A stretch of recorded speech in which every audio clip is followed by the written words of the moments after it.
This was probably the most well-rounded season of Aggretsuko yet, mainly because we got to delve pretty deep into more than just a couple characters. Unfortunately, the centerpiece of last season, Anai, wasn't one of them, but that's a good thing. Anai did end up finding his happy place with his cooking, he's got a girlfriend, and I actually couldn't be happier for the little loser. He even seems like the most matured of the bunch, despite being the youngest. So yeah, he's steering way clear of the rest of these crazies.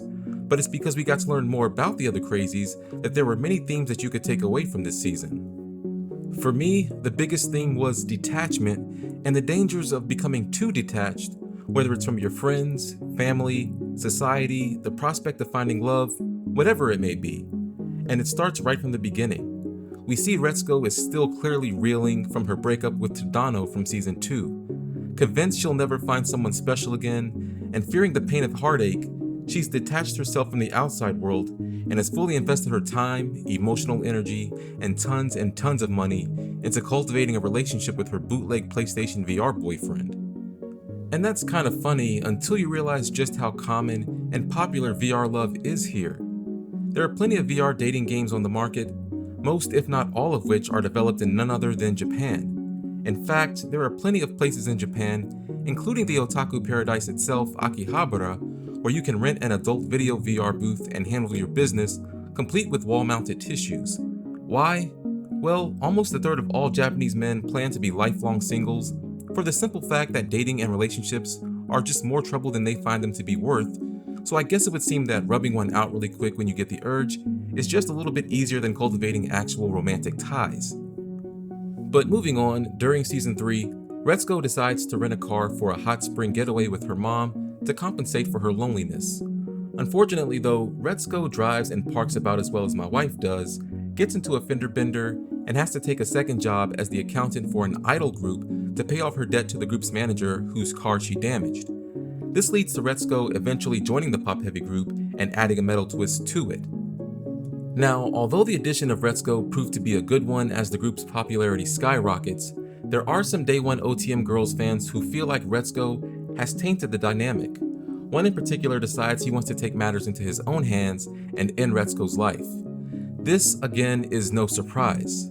I highly recommend watching a documentary called Tokyo Idols on Netflix that really delves into the mindset of idol fans.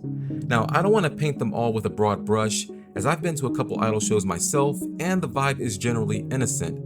However, there are some fans who become so passionate about their groups that they completely detach themselves from reality, resulting in some unspeakable acts. It's happened in real life with idol group AKB48 when a fan attacked 2 girls with a saw, and as we see in Aggretsuko, if it weren't for Haida, Retsuko would be cancelled forever. Speaking of Haida, this is the good part. Haida saved Retsuko's life in more ways than one. Yes, he saved her from an attacker, but the aftermath of that traumatic event left Retsuko almost completely detached from the world for good. She felt that there was just no place for her. She thought that there was no love to be found, and no happiness to call her own. And even when Haida expresses his desire to be that person that she can turn to, Retsuko tries to turn him away. But he won't let her detach. He turned down a sure thing with Inui because he knew that Retsuko was worth the risk. Now, was he motivated by a rigged matchmaking app?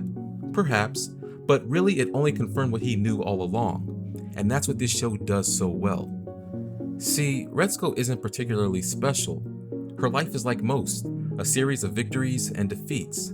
Sometimes it's a string of defeat that goes on so long that we forget the last time we came out on top. And it's in those moments that we need to remember the people who care about us the most.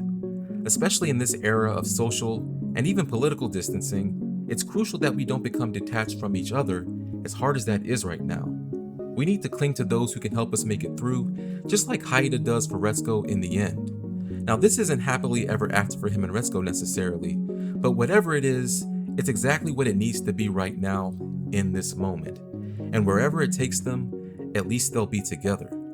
Now, I want to know your thoughts on Aggretsuko Season 3. Did you enjoy it? What was your takeaway? Let me know in the comments below. I'll be back again soon, but until then, sayonara, suckers.